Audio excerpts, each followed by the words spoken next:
بسم اللہ الرحمن الرحیم۔ السلام علیکم۔ میں محمدی گرلز سیکنڈری اسکول کی اردو کی ٹیچر مس نازیہ آپ سے مخاطب ہوں۔ امید ہے کہ آپ سب خیریت سے ہوں گی۔ عزیز طالبات، جیسا کہ آپ جانتے ہیں کہ ہم نئے تعلیمی سال 2021-22 کا آغاز کر چکے ہیں، تو آج کی کلاس شروع کرنے سے پہلے بھی کچھ ہدایات ہیں جن پر آپ نے لازمی عمل کرنا ہے، ٹھیک ہے۔ سب سے پہلے آپ کو پتہ ہے کہ ہفتم جماعت کی ہم آج کلاس لے رہے ہیں، اردو کی کلاس لے رہے ہیں، اور اس کے لیے کچھ ہدایات ہیں جن کو آپ نے لازمی جن پہ عمل کرنا ہے۔ ہیڈ فون کا استعمال کریں، کاپی پینسل اپنے پاس رکھیں، تمام کام کا اسکرین شاٹ لے لیں، ٹھیک ہے نا۔ ساتھ ساتھ آپ اسکرین شاٹ لیتے جائیں، جیسے بھی کوئی سلائیڈ آپ کے سامنے آتی ہے تو آپ ضرور لیتے جائیے، تاکہ بعد میں یہ نہ ہو کہ کسی کا کچھ رہ جائے۔ لیکچر کے متعلق کوئی سوال پوچھنا ہو تو آخر میں پوچھیں۔ مشق کے لیے دیے گئے تمام کام کو صفائی کے ساتھ کاپی میں تحریر کریں۔ جو بھی آپ کو ریٹن ورک دیا جاتا ہے آپ نے ویسے ہی کرنا ہے جیسے آپ کو کلاس میں کاپی پہ کرنے کے لیے دیا جاتا ہے۔ فیئر کاپی پہ یہ کام کرنا ہوگا اگر ہم آپ کو کوئی ریٹن ورک دیتے ہیں تو، ٹھیک ہے۔ اس کے بعد آپ کو پتہ ہے جیسے کہ ہماری جو اردو کی جو بک ہے لاسٹ ایئر وہ چینج تھی، اب یہ آفاق سن سیریز کا نیا ایڈیشن آ چکا ہے، اردو کی نئی کتاب آ چکی ہے، آفاق سن سیریز والوں کی ہے لیکن نیو بک ہے۔ اس میں تمام ٹاپکس بھی تقریباً نیو ہیں، تو آپ نے یہی بک آپ نے خریدنی ہے اور اسی سے آپ نے تمام کام کرنا ہے، ٹھیک ہے۔ اس کے بعد آج ہم نظم حمد کے حوالے سے پڑھیں گے، ٹھیک ہے۔ اچھا، حمد کسے کہتے ہیں؟ وہ نظم جس میں اللہ تعالیٰ کی تعریف بیان کی جائے۔ آلریڈی آپ کو پتہ ہے کہ حمد کیا ہوتی ہے۔ وہ نظم جس میں اللہ تعالیٰ کی تعریف بیان کی جائے، اللہ تعالیٰ کی حمد و ثنا بیان کی جائے، وہ حمد کہلاتی ہے۔ تو آج ہم حمد کے بارے میں پڑھیں گے 7 کلاس کے لیے، ٹھیک ہے۔ اب سبق شروع کرنے سے پہلے یا نظم شروع کرنے سے پہلے اس کے کچھ مقاصد ہیں جو میں آپ سے شیئر کرنا چاہوں گی۔ مقاصد مطلب ہمارے آبجیکٹیوز، کہ ہم کیا چاہتے ہیں کہ جب ہم یہ چیپٹر یا نظم پڑھ لیں تو کیا چیزیں ہیں جو آپ کو سمجھ آ جانی چاہیے۔ تو نظم کے اختتام پر طالبات اس قابل ہو سکیں گی کہ درست لب و لہجے کے ساتھ نظم کی بلند خوانی کر سکیں، مشکل الفاظ کے معنی لکھ سکیں، اشعار کی وضاحت کر سکیں، جیسے اشعار کو ایکسپلین کر سکیں، ان کی تشریح کر سکیں، ان کی وضاحت کر سکیں، ٹھیک ہے۔ مرکزی خیال لکھ سکیں، مذکر اور مؤنث الگ کر سکیں، مترادف اور متضاد الفاظ کی شناخت کر سکیں، جملے بنا سکیں۔ یہ ہمارے اس جو پوری ہماری کلاس ہوگی، پورا چیپٹر ہوگا، اس کے یہ تمام مقاصد ہیں۔ اس میں سے کچھ ہم آج کی کلاس میں کور کریں گے، ٹھیک ہے، اور کچھ مقاصد ہم اپنی نیکسٹ کلاس میں کور کریں گے۔ تو آج دیکھتے ہیں۔ سب سے پہلے آپ کو پتہ ہے کہ سبق ہمارا جو اردو میں یا لینگویجز میں جتنا بھی ہوتا ہے اس میں ریڈنگ یعنی بلند خوانی جسے ہم کہتے ہیں وہ مسٹ ہوتی ہے، لازمی ہوتی ہے۔ تو سب سے پہلے آج حمد کی ہم بلند خوانی کریں گے۔ حمد کے معنی میں بتا چکی ہوں کہ وہ نظم جس میں اللہ تعالیٰ کی حمد و ثنا بیان کی جائے، اس کی تعریف بیان کی جائے، وہ حمد کہلاتی ہے، ٹھیک ہے۔ اب یہاں پہ اوپر اس کے جو آبجیکٹیو دیے ہوئے ہیں وہ بھی ظاہر ہے جب ہم یہ چیپٹر پڑھیں گے تو وہ کور ہو جائیں گے مقاصد۔ اب ہم اہم الفاظ سے شروع کرتے ہیں۔ اہم الفاظ: فلک۔ فلک کسے کہتے ہیں؟ آسمان کو۔ نظارے، جتنی سینریاں، جتنے منظر، ہمیں منظر کی جمع نظارے ہیں، ٹھیک ہے، جو مناظر یا سینریاں ہمیں نظر آتی ہیں، جو قدرتی طور پر جو حسن ہمیں کائنات میں نظر آتا ہے اس کو کہا گیا ہے۔ شبنم، اوس کے قطرے، ٹھیک ہے۔ دشت، دشت کسے کہتے ہیں؟ جنگل کو کہتے ہیں، ٹھیک ہے، صحرا کو بھی کہتے ہیں۔ خالق، پیدا کرنے والا۔ ذرہ، ذرہ کسے کہتے ہیں؟ بہت ہی معمولی سا ایک ٹکڑا جو ہمیں شاید عام آنکھ سے بھی نظر نہیں آتا، وہ ذرہ کہلاتا ہے، ٹھیک ہے۔ آج ہم اس کی سب سے پہلے بلند خوانی کریں گے۔ خدائی کے مالک، دو عالم کے مولا۔ خدائی کے مالک، دو عالم کے مولا، تیری ذات عالی، تیری شان یکتا، تیرا ذکر بالا، تیرا حسن اعلیٰ، صفت تیری رب تبارک تعالی۔ خدائی کسے کہتے ہیں؟ یعنی اللہ تعالیٰ نے جتنی یہ مخلوق بنائی، جتنی یہ چیزیں پیدا کی، وہ سب خدائی میں آ جاتا ہے، ٹھیک ہے۔ عالم کسے کہا گیا ہے؟ دنیا کو۔ دو عالم یعنی دونوں جہان، دنیا بھی اور آخرت، تو عالم کہا گیا ہے جہان کو یعنی دنیا کو۔ عالی یعنی اعلیٰ، برتر، ٹھیک ہے۔ یکتا، تنہا، تنہا مینس کہ اس جیسا کوئی دوسرا نہیں ہے۔ بالا سب سے بلند، ٹھیک ہے. اس کے بعد صفت کہتے ہیں خوبی کو. تبارک تعالی، تبارک تعالیٰ کے میننگ سے عظیم و برتر، ٹھیک ہے. تو یہ ہمارے پاس کچھ الفاظ تھے جن کے ہم نے معنی بتا دیے. اب اس کی وضاحت میں کروں گی، اس کی وضاحت میں کروں گی کہ سب سے پہلے خدائی کے مالک، دو عالم کے مولا، تیری ذات عالی، تیری شان یکتا، تیرا ذکر بالا، تیرا حسن اعلیٰ، صفت تیری رب تبارک تعالی. شاعر اللہ تعالیٰ کی تعریف بیان کرے، اس کی حمد و ثنا بیان کرتے ہوئے کہتا ہے کہ اے اللہ تعالیٰ، تمام مخلوقات کا مالک تو ہی ہے، تو ہی خالق ہے، تو ہی مالک ہے. خالق پیدا کرنے والا، ٹھیک ہے، مالک آقا. اسی نے یہ دنیا بنائی اور وہی دونوں جہان یعنی دنیا اور آخرت کا خالق و مالک ہے. یعنی کہ اللہ تعالیٰ نے ہی یہ زمین و آسمان بنائے، اس میں موجود ہر شے کو اللہ تعالیٰ نے پیدا کیا، اور وہی دنیا کا بھی مالک ہے اور آخرت میں بھی وہی مالک ہوگا. وہی ہر چیز کا روز حساب میں بھی وہی ہر چیز کا حساب لینے والا ہوگا. شاعر کہتا ہے کہ اے اللہ تعالیٰ، تیری ذات سب سے افضل و اعلیٰ ہے. سب سے افضل و اعلیٰ، افضل یعنی کہ سب سے فضیلت والا، سب سے برتری والا، سب سے زیادہ بڑائی والا. اللہ تعالیٰ کی ذات سب سے بڑھ کر ہے، سب سے بڑائی والی ہے، اس سے آگے کسی کی ذات نہیں ہے، ٹھیک ہے. تو بہت شان و شوکت والا ہے. اب یہاں پہ بتایا جا رہا ہے کہ تیری شان یکتا، تو یہاں پہ بتایا جا رہا ہے کہ تو بہت شان و شوکت والا ہے. تیری ذات و صفات میں کوئی تیرا شریک نہیں، یعنی کوئی تیرے جیسا نہیں، تیرے برابر کا نہیں. تو ہی عبادت کے لائق ہے، تمام مخلوقات تیری ہی عبادت کرتی ہیں. ظاہر ہے کہ اللہ تعالیٰ ہی معبود برحق ہے، تو تمام مخلوقات اللہ تعالیٰ ہی کی عبادت کرتی ہیں، کیونکہ وہی عبادت کے لائق ہے، کوئی اس کے برابر دوسرا نہیں ہے. کائنات میں ہمیں جو حسین چیزیں نظر آتی ہیں، جو حسن بکھرا ہوا نظر آتا ہے، وہ اصل میں اللہ تعالیٰ ہی کے حسن کا ایک معمولی سا جلوہ ہمیں نظر آتا ہے. اور پھر شاعر کہتا ہے کہ تیری یہ خوبی ہے کہ تو سب سے عظیم اور سب سے برتر ہے. سب سے عظیم یعنی سب سے بڑا ہے، برتر یعنی کہ سب سے اعلیٰ ہے، سب سے زیادہ عظمت والا ہے. تجھ سے آگے کسی کو بڑائی حاصل نہیں، کسی کو بزرگی حاصل نہیں ہے، ٹھیک ہے. تیرے جیسا پوری کائنات میں کوئی دوسرا نہیں. تو اللہ تعالیٰ نے سورہ اخلاص میں بھی فرمایا ہے کہ اس کا کوئی ہمسر نہیں ہے، یعنی کوئی اس کے برابر کا نہیں ہے. تو یہ تمام کائنات کا خالق و مالک صرف اور صرف اللہ تعالیٰ ہے. اس کے بعد ہمارے پاس دوسرا شعر ہے. تیرا نور جلوہ فگن چاندنی میں، ستاروں میں خورشید کی روشنی میں، زمیں کا حسین فرش تو نے بنایا، سکون بخش عالم یہ سبزہ اگایا. اب یہاں پہ نور کہتے ہیں روشنی کو، ٹھیک ہے. جلوہ فگن ہے یعنی ظاہر ہو رہا ہے، نظر آ رہا ہے. ستاروں میں، خورشید کہتے ہیں سورج کو، ٹھیک ہے. یعنی سورج جب چمکتا ہے تو اللہ تعالیٰ ہی کے نور کا ایک جلوہ نظر آتا ہے. زمین کا حسین خوبصورت کو کہتے ہیں فرش، یہ اس زمین کو کہا گیا ہے. سکون بخش جو ہمیں سکون دیتا ہے، جو ہمیں قرار دیتا ہے، جو ہمیں تازگی دیتا ہے. تو عالم یعنی یہ پوری دنیا، اس کو دیکھ کر ہمیں سکون، خوشی کا احساس ہوتا ہے، ٹھیک ہے. اور یہ سبزہ جو ہے اس کو اگایا ہے، تو یہ مزید جہاں بھی ہم گرینری ہوتی ہے تو وہ چیز ہمیں اچھی لگتی ہے. تو سبزہ کہتے ہیں گرینری کو، ہریالی کو، ٹھیک ہے. اب اس کی تشریح دیکھ لیتے ہیں یا اس کی وضاحت دیکھ لیتے ہیں. یہ شاعر اللہ تعالیٰ کی حمد و ثنا، ظاہر ہے ہر شعر میں، ہر بند میں، یہ بند کی شکل میں دی گئی، تو ہر بند میں ہم یہی کہیں گے کہ شاعر اللہ تعالیٰ کی حمد و ثنا بیان کر رہا ہے، تعریف بیان کر رہا ہے. شاعر کہتا ہے کہ اللہ تعالیٰ کا کوئی مادی وجود نہیں ہے، ٹھیک ہے. مادی وجود یعنی کہ جو کہ بظاہر نظر آئے، فزیکلی نظر آئے، ایسا کوئی وجود نہیں ہے، ٹھیک ہے. وہ ایک نور ہے یعنی کہ روشنی ہے، اور اس کا یہ نور کائنات کی ہر چیز سے عیاں ہے. عیاں من ظاہر ہے کہ اللہ تعالیٰ کا نور کائنات کی ہر چیز سے ظاہر ہوتا ہے. قرآن پاک میں اللہ تعالیٰ نے خود فرمایا ہے، کیا فرمایا ہے اب اللہ تعالیٰ نے؟ واللہ نور السماوات والارض، یعنی میں زمین و آسمان کا نور ہوں. اب اللہ تعالیٰ خود فرما رہا ہے کہ میں زمین و آسمان کا نور ہوں.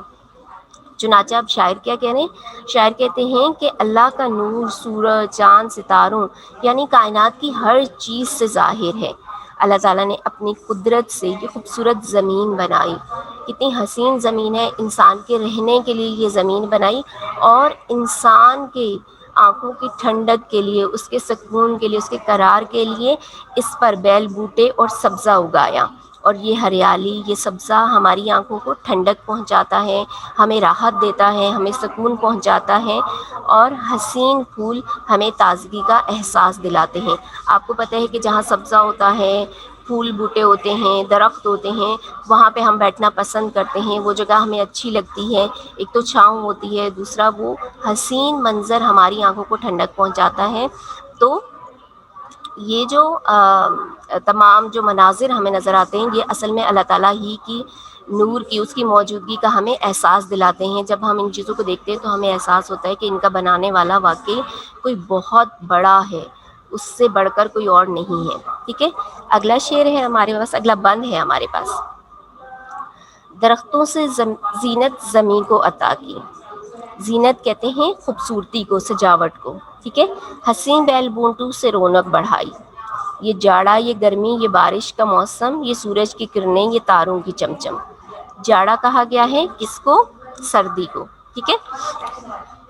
اب یہاں پہ شاعر کیا کہہ رہا ہے؟ شاعر کس چیز کا تذکرہ کر رہا ہے؟ کائنات میں موجود جو چیزیں اللہ تعالیٰ نے بنائی، کائنات کو حسین و جمیل بنانے کے لیے، اس کی خوبصورتی کو بڑھانے کے لیے، انسانوں کو سکون و اطمینان دینے کے لیے جو چیزیں اللہ تعالیٰ نے بنائی ہیں، ان کا ذکر کر رہا ہے۔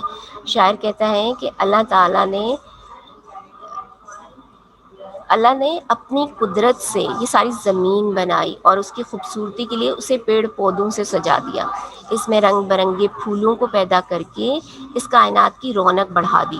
ظاہر ہے جب پھول بوٹے، یہ ہریالی ہم دیکھتے ہیں تو ہمیں وہ جگہ خوبصورت لگتی ہے، ہمیں حسین لگتی ہے، بلکہ ہر ایک کو، نہ صرف انسانوں کو بلکہ چرند پرند جتنے بھی جانور، سب اس جگہ میں آنا جانا پسند کرتے ہیں۔ یہاں تک کہ آپ نے دیکھا ہوگا کہ جب ہم پارک میں جاتے ہیں جہاں پہ ہریالی ہوتی ہے، جہاں پہ خوبصورت پھول کھلے ہوتے ہیں، تو وہاں پہ تتلیاں منڈلاتی ہوئی نظر آتی ہیں، چھوٹے چھوٹے کیڑے مکوڑے نظر آتے ہیں۔ تو یعنی ان سب چیزوں کو بھی، جتنی مخلوقات ہیں انہیں بھی یہ حسین مناظر کتنے اٹریکٹ کرتے ہیں، کتنے پسند آتے ہیں، ٹھیک ہے۔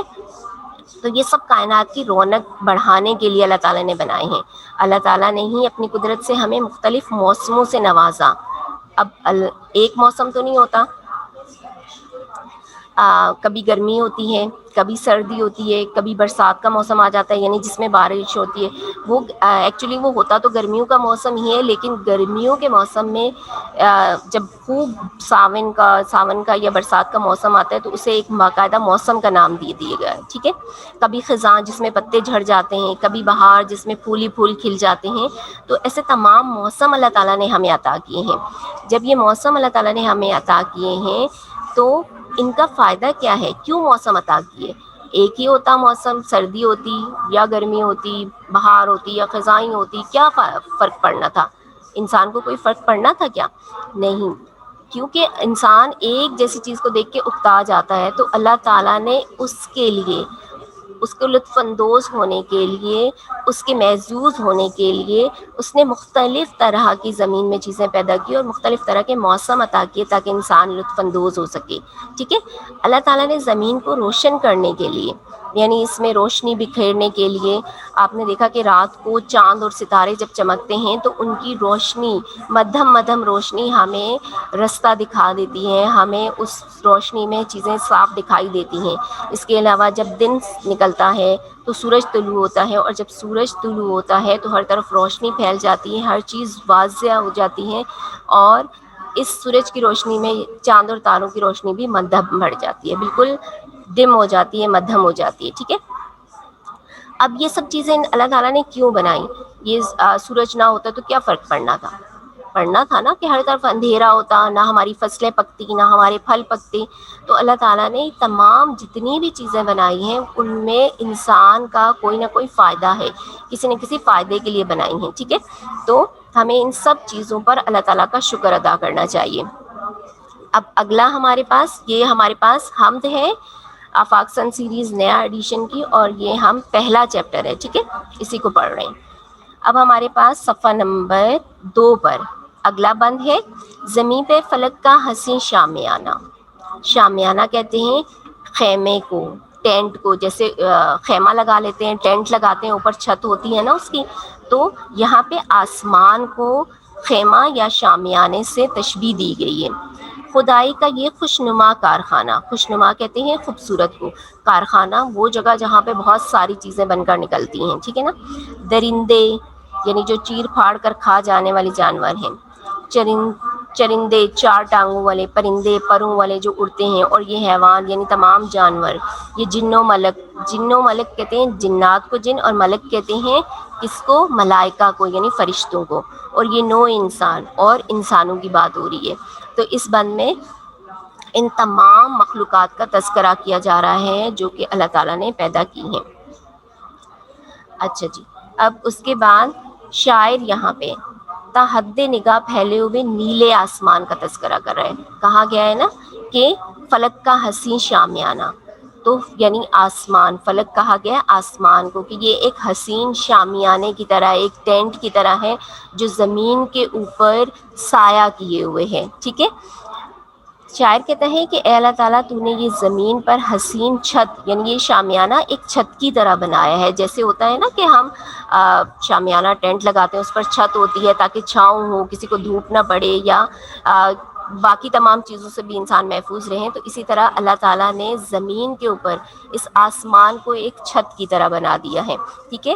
اور پھر اس چھت کو سجانا بھی تو ہے نا، یعنی کہ خوبصورت لگے، انسان اس سے محظوظ ہوں، انسانوں کو وہ پسند آئے، تو اس کے لیے اللہ تعالیٰ نے اسے چاند، سورج اور ستاروں سے سجا دیا ہے، ٹھیک ہے۔ کتنی بڑی بات ہے کہ چاند اور ستارے آتے ہیں رات کو چمکتے ہوئے، ٹمٹماتے ہوئے، تو ایسے لگتا ہے جیسے کسی نے چھوٹی چھوٹی جو ہے وہ بتیاں لگا دی، کمکمے روشن کر دیے، ٹھیک ہے۔ اور اس کے بعد جب صبح کے وقت سورج نکلتا ہے تو ہر طرف روشنی پھیل جاتی ہے۔ تو شاعر یہاں پہ اللہ تعالیٰ سے مخاطب ہے کہ یہ اللہ تعالیٰ یہ آسمان تیری قدرت کا ایک حسین شاہکار ہے۔ شاہکار یعنی ایک نمونہ، ایسی چیز جو کہ بہت کم دیکھنے میں آئے، بنا سکے کوئی اور دوسرا، یہ بنانے کا اہلیت نہیں رکھتا، اس کو بنانے کے قابل نہیں ہے۔ اب شاعر آگے کہتا ہے کہ اے اللہ تعالیٰ اس کائنات میں صرف آسمان ہی نہیں بلکہ، اب یہاں پہ ہم نے مزید چیزوں کا ذکر کیا ہے کہ اللہ تعالیٰ نے اپنی قدرت سے آسمان بنایا، نہ صرف آسمان بنایا بلکہ چرند پرند، انسان، حیوان، جنات اور فرشتے بھی بنائے ہیں، اور ان تمام چیزوں کو بنا کر اللہ تعالیٰ نے اس کائنات کی خوبصورتی کو مزید بڑھا دیا، اس کو چار چاند لگا دیے، ٹھیک ہے۔ اس کے بعد اب یہاں پہ ہمارے پاس اگلا ہے، ملی ہے جسے بھی یہاں زندگانی، زندگانی یہاں کہا گیا ہے زندگی کو، تیرا فضل ہے یہ تیری مہربانی، فضل کہتے ہیں کرم کو، ٹھیک ہے، مہربانی کہتے ہیں کسی کا احسان، کھلانا پلانا بنانا مٹانا، ہنسانا رلانا سلانا جگانا۔ تو اب یہاں پہ شاعر کیا ذکر کر رہا ہے کہ اللہ تعالیٰ نے اس دنیا میں جسے بھی زندگی عطا کی ہے، یعنی کہ ہر وہ زندہ چیز جو ہمیں نظر آتی ہے اسے زندگی دینے والی ذات اللہ تعالیٰ ہی کی ہے، ٹھیک ہے۔ چاہے وہ انسان ہوں یا حیوان ہوں، چرند ہوں یا پرند ہوں، جنات ہوں یا ملائکہ ہوں، درخت پیڑ پودے، یہ سب بھی جاندار ہوتے ہیں نا، درخت بھی آپ کو پتہ ہے جاندار ہوتے ہیں، بڑھتے ہیں، پھلتے ہیں، پھولتے ہیں، ٹھیک ہے، تو یہ سب بھی جانداروں میں شامل ہیں۔ تو یہ سب اللہ ہی کا فضل ہے، یعنی اس کا رحم ہے، اس کا کرم ہے، اس کی مہربانی ہے ہم پر، وہی ہمیں پیدا کرتا ہے، یعنی ہر چیز کا خالق وہی ہے۔ اس کائنات میں جو چیزیں ہمیں نظر آتی ہیں وہ سب کی سب اللہ تعالیٰ کی پیدا کردہ ہے، چاہے وہ مخلوقات میں سے ہوں یا بے جان چیزیں، جیسے ہمیں پہاڑ، دریا، سمندر، اس طرح کی جتنی چیزیں نظر آتی ہیں وہ سب چیزیں بھی اللہ تعالیٰ نے پیدا کی ہیں، اور تمام زندہ چیزیں جن میں زندگی موجود ہے وہ سب بھی اللہ تعالیٰ ہی کی پیدا کردہ ہیں، یعنی کہ ہر چیز کا خالق و مالک اللہ تعالیٰ ہی ہے، وہی موت دیتا ہے۔ یعنی ظاہر ہے جس کو زندگی ملی ہے اس کو ایک دن مرنا بھی ہے، تو موت بھی اسی کے اختیار میں ہے، اس کے علاوہ اگر اللہ تعالیٰ کسی کو زندگی دینا چاہے تو کوئی دوسرا ایسا نہیں جو مار سکے، اور اللہ تعالیٰ اگر موت دینا چاہے تو کوئی دوسرا زندگی عطا نہیں کر سکتا۔ وہی ہمیں رزق دیتا ہے، یعنی کہ ہمیں ہر طرح کا کھلانا پلانا اسی کے ذمہ داری میں ہے، وہی سب کو رزق دینے والا ہے، وہی سب سے بڑا رازق ہے، اس کی ایک صفت ہے نا رازق، تو وہی رزق دینے والا ہے ہر چیز کو، تمام جتنی مخلوقات اللہ تعالیٰ نے پیدا کی ہیں سب کو رزق اللہ تعالیٰ ہی دیتا ہے، بس انسان کو اس رزق کی تلاش کے لیے محنت کرنی پڑتی ہے، تو رزق دینا اللہ تعالیٰ کی ذمہ داری ہے، اس کا کام ہے۔ ہر قسم کی تقدیر کا مالک بھی وہی ہے، ہمارے ساتھ جو بھی ہوتا ہے ہر طرح کا جو ہمارے نصیب، ہماری قسمت میں جو ہماری تقدیر میں لکھا ہوتا ہے وہ اللہ تعالیٰ ہی کا لکھا ہوا ہوتا ہے، اس کی مرضی کے بغیر کچھ بھی نہیں ہو سکتا، وہی جو کچھ ہمارے ساتھ ہوتا ہے وہ اللہ تعالیٰ ہی کی مرضی کے بغیر مرضی سے ہوتا ہے، اس کی مرضی کے بغیر کچھ بھی نہیں ہو سکتا، ٹھیک ہے۔ ہر چیز اسی کے تابع ہے، یعنی اسی کی فرما بردار ہے، جتنی مخلوقات ہیں، جو چیزیں کائنات میں ہیں جو ہمیں نظر آتی ہیں اور جو ہمیں نظر نہیں آتی، وہ سب اللہ ہی کی فرما بردار ہیں، اسی کی مرضی پر چلتی ہیں، ٹھیک ہے، اس کی مرضی کے بغیر کوئی کچھ بھی نہیں کر سکتا۔ یہ ہو گیا۔ اگلا بند ہے ہمارا، تیرے ہاتھ میں ہے ہر ایک کام مولا، ہے سب تیرے بندے تو مالک ہے سب کا، شب و روز تجھ سے ہماری دعا ہے، یہی مدعا ہے یہی التجا ہے۔ اب یہاں پہ مدعا کسے کہا گیا ہے؟ خواہش کو، ٹھیک ہے، کہ ہمارا یہ مدعا ہے، ہماری یہ خواہش ہے، اس کے بعد اس کے علاوہ اس میں کچھ ایسا نہیں ہے الفاظ معنی میں جو آپ کو بتایا جا سکے۔ شب و روز کہا گیا ہے یعنی دن رات کو کہا گیا ہے، تو یہاں پہ اب اس بند میں شاعر کیا فرما رہے ہیں؟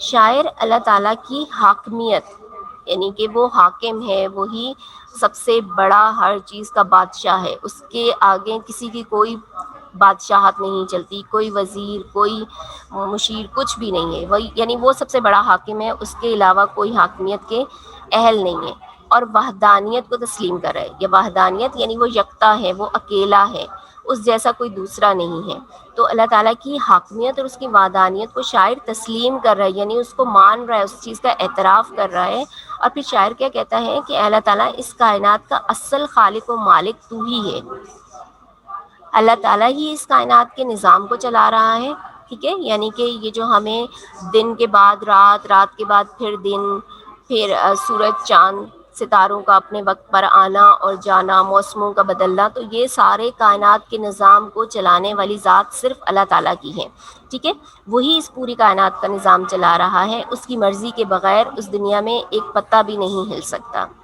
اے اللہ ہم سب تیرے ہی بندے ہیں، تو ہی ہمارا معبود برحق ہے۔ اب معبود برحق کیا ہوتا ہے؟ یعنی کہ معبود کہتے ہیں جس کی عبادت کی جائے، اور برحق یعنی جو سچا حق پر ہوتا ہے، جو سچائی پر ہے، تو معبود برحق اللہ تعالیٰ ہی ہے، اسی کو زیب دیتا ہے کہ اس کی عبادت کی جائے، وہی عبادت کے لائق ہے، اس کے سوا کسی کے سامنے نہیں جھکنا چاہیے، کسی سے نہیں مانگنا چاہیے، کسی کی عبادت نہیں کرنی چاہیے، ٹھیک ہے۔ تو یہاں پہ شاعر کہہ رہا ہے کہ اللہ تعالیٰ ہم سب تیری ہی عبادت کرتے ہیں اور تجھ ہی سے مانگتے ہیں، اب یہاں پہ بتایا گیا نا یہی مدعا ہے یہی التجا ہے، تو شاعر یہ بتا رہا ہے کہ ہم عبادت بھی تیری ہی کرتے ہیں، اور جو کچھ ہمیں چاہیے ہوتا ہے، جو پریشانیاں ہوتی ہیں، جو مشکلات ہمیں آتی ہیں، ہم وہ تیرے ہی آگے لے کر آتے ہیں اور تجھ ہی سے یہ التجا کرتے ہیں۔ اب آخری ہمارے پاس بند موجود ہے، اب شاعر کیا دعا کر رہا ہے؟ ہمیشہ ہمیں راہ سیدھی چلانا، ادب ساری دنیا کا ہم کو سکھانا، تیری عظمتوں کے صدا گیت گائیں، تیری یاد کی دل میں شمع جلائیں۔ اب اس آخری بند میں یعنی اوپر بتایا گیا ہے کہ ہماری جتنی بھی دعائیں ہیں، جو بھی ہماری التجائیں ہیں، ہم سب تجھ ہی سے کر رہے ہوتے ہیں، تو اب وہ التجائیں اور دعائیں کیا ہیں؟ شاعر اس آخری بند میں دعا کر رہا ہے، دعا کرتے ہوئے وہ کیا کہہ رہا ہے کہ اللہ تعالیٰ ہمیں ہمیشہ صراط مستقیم یعنی سیدھی رستے پر چلانا۔ سیدھا رستہ کون سا ہوتا ہے؟ سیدھا رستہ وہ ہوتا ہے جو اسلامی تعلیمات کے مطابق ہو، وہ تعلیمات جو حضرت محمد صلی اللہ علیہ وآلہ وسلم نے ہمیں دیں، اللہ تعالیٰ کے احکامات پر عمل کرنا، حضور صلی اللہ علیہ وآلہ وسلم کی سنت پر عمل کرنا، یہ وہ سیدھا رستہ ہے جو ہمیں دنیا میں بھی کامیابی دے گا، اور پھر آخرت میں بھی ہم اللہ تعالیٰ کے سامنے شرمندگی سے بچ سکیں گے اگر ہم اس رستے پر چلیں گے جو حضور صلی اللہ علیہ وآلہ وسلم نے دکھایا، جو قرآن ہمیں تعلیم دیتا ہے، ٹھیک ہے۔ اس کے بعد ادب ساری دنیا کا ہم کو سکھانا۔ اب یہاں پہ کیا شاعر یہ بتا رہا ہے کہ اللہ تعالیٰ ہمیں یہ توفیق عطا فرمانا کہ ہم ان تمام تعلیمات پر عمل کر سکیں جو کہ حضور صلی اللہ علیہ وآلہ وسلم نے سکھائیں۔ اب ادب یعنی کہ طور طریقہ، اب طور طریقہ کیا ہے کہ جو اسلامی تعلیمات ہیں انہوں نے اس میں ہمیں سونا جاگنا اٹھنا بیٹھنا چلنا پھرنا بات کرنا ہر طرح کے احکامات بتا دیے گئے کہ کس موقع پر کس طرح کا طرز عمل آپ نے اپنانا ہے۔ تو وہ تمام اصول جو اسلام نے ہمیں سکھائے وہی اصل میں دنیا میں زندگی گزارنے کے اصول ہیں۔ تو شاعر یہاں پہ دعا کرے کہ اللہ تعالیٰ ہمیں وہ تمام اصول سکھانا اور اس پر چلنے کی توفیق عطا فرمانا۔ پھر آگے مزید کیا کہہ رہا ہے شاعر؟ شاعر مزید یہ کہہ رہا ہے کہ اللہ تعالیٰ ہمیں توفیق یہ بھی عطا فرمانا کہ ہم اپنے دل کو تیری یاد سے منور کریں۔ منور کرنے کا مطلب ہوتا ہے روشن کرنا، یعنی کہ ہمارے دل میں ہر وقت تیری یاد تازہ رہے، ہم کوئی ایسا وقت نہ ہو کوئی ایسا موقع نہ ہو کہ ہم تجھے بھول جائیں، یعنی ہم ہر لمحہ تیرے ذکر سے اپنے دلوں کو روشن رکھ سکیں اور زندگی بھر تیری بڑائی بیان کرتے رہیں اور کبھی تیری یاد سے غافل نہ ہوں، یعنی کہ اللہ تعالیٰ کی یاد سے غافل نہ ہوں، اس کا شکر ادا کرتے رہیں، اس کی نعمتوں پہ اس کا شکر ادا کرتے رہیں۔ کوئی مصیبت پریشانی ہو تو اللہ تعالیٰ ہی سے رجوع کریں، اللہ تعالیٰ ہی سے مانگیں، ہر مشکل اور مصیبت میں اسی کو پکاریں۔ اور پھر 5 وقت جو ہمیں اللہ تعالیٰ کی طرف سے ایک صدا لگائی جاتی ہے، ایک اذان کی آواز ہمیں آتی ہے کہ اللہ تعالیٰ کی یاد کی طرف آ جاؤ، اللہ تعالیٰ کی وحدانیت کا ذکر کی طرف آ جاؤ، فلاح کی طرف آ جاؤ، بھلائی کی طرف آ جاؤ۔ تو ہمیں ان چیزوں سے غافل نہیں رہنا چاہیے۔ یہ چھوٹے چھوٹے وہ کام ہیں جو ہمیں زیادہ ہمارا وقت نہیں لگتا، لیکن ہم اپنے دیگر کاموں میں اتنے مشغول ہو جاتے ہیں کہ بعض اوقات ان چھوٹی چھوٹی چیزوں کو اگنور کر دیتے ہیں، انہیں درگزر مطلب کہ چھوڑ دیتے ہیں، اور ہم سمجھتے ہیں کہ چلو کوئی بات نہیں، نماز رہ گئی تو کوئی فرق نہیں پڑ رہا، ٹھیک ہے نا۔ تو ہمیں ان سب چیزوں کو اپنانا چاہیے، وہ تمام اصول جو حضور صلی اللہ علیہ وآلہ وسلم نے زندگی گزارنے کے سکھائے ان پر عمل کرنا چاہیے تاکہ ہم قیامت کے دن اللہ تعالیٰ سے شرمندہ نہ ہوں۔ اچھا، یہ ہم جو ہے وہ شبنم کمالی کی ہے، ٹھیک ہے، انہوں نے لکھی ہے۔ اب یہاں پہ آپ کو شبنم کے اوپر جو ہے وہ ایک علامت نظر آ رہی ہے، تو شبنم انہوں نے تخلص کے طور پر استعمال کیا ہے، یعنی کہ شاعر شاعری میں جو اپنا نام استعمال کرتا ہے نا اسے تخلص کہتے ہیں، اور جس نام کے اوپر آپ کو یہ علامت دکھائی دے یہ تخلص ہوتا ہے، یعنی شاعر یہی نام اپنی شاعری میں استعمال کرتا ہے۔ یہاں ہماری حمد میں نہیں ہے کیونکہ ہو سکتا ہے یہ حمد بہت بڑی ہو اور اس کو مختصر کر کے یہاں لکھا گیا ہو، تو اس لیے یہاں پہ یہ نام موجود نہیں ہے، ٹھیک ہے۔ تو یہ تو تھی ہماری آج کی نظم کی وضاحت۔ آگے جب ہم اس کی نیکسٹ کلاس میں مزید آپ کو جو مشقیں کام کروائیں گے تو اس میں ہم آپ کو بتائیں گے کہ آپ نے کس طرح سلائڈز وہ بنانی ہے، ایکسرسائز کا کام کیسے کرنا ہے، ٹھیک ہے نا۔ اس کے بعد ہمارے پاس اب کیا ہے، کچھ الفاظ معنی ہے، جیسے میں نے ساتھ ساتھ تو بتائے ہیں لیکن دوبارہ سے ریپیٹ کر دیتی ہوں تاکہ آپ کے لیے آسانی ہو۔ یکتا، یکتا کہتے ہیں اکیلا یعنی بے مثال۔ التجا، گزارش کرنا، درخواست۔ جلوہ فگن، جلوہ فگن نمودار یا ظاہر۔ مدعا، مدعا کہتے ہیں مطلب، مقصد کو، خواہش کو۔ خورشید، سورج۔ زینت، خوبصورتی، سجاوٹ۔ بالا، اونچا، بلند۔ عظمتوں، بڑائی والا، ٹھیک ہے۔ بڑائی میں یہاں پہ الف مس ہو گیا ہے تو آپ اس کو صحیح کر لیجئے گا، بڑائی، ٹھیک ہے۔ فضل، فضل کہتے ہیں مہربانی کو۔ تو یہ الفاظ معنی ہیں، یقیناً آپ کے پاس بھی بک میں بھی موجود ہیں، لیکن آپ کو دوبارہ سمجھانے کے لیے تاکہ آپ کو یاد ہو جائے میں نے دوبارہ ریپیٹ کر دیے ہیں، ٹھیک ہے۔ اس کے بعد اگر آپ کو کوئی کوسچن کرنا ہوگا تو ہمارے پاس چیٹ باکس میں آپ کوئی کوسچن کر سکتے ہیں۔ سلائیڈز کا آپ اسکرین شاٹ لے لیجئے گا تاکہ آپ کے پاس یہ ساری سیو ہو جائیں، اور ظاہر ہے وضاحت جو میں نے کی ہے تو وہ آپ نے سنی ہوگی، آپ کو سمجھ بھی آ گئی ہوگی۔ نیکسٹ ہم تشریحات بھی جب کروائیں گے آپ کو ایکسرسائز میں، جیسے کرتے ہیں نا، تشریح کرتے ہیں، مرکزی خیال لکھتے ہیں، وہ سب چیزیں، تو وہ ہم کو آپ کو پراپر وے بتائیں گے کہ کیسے یہ کام آپ نے کرنا ہے، ٹھیک ہے۔ اوکے جی، تھینک یو اینڈ اللہ حافظ۔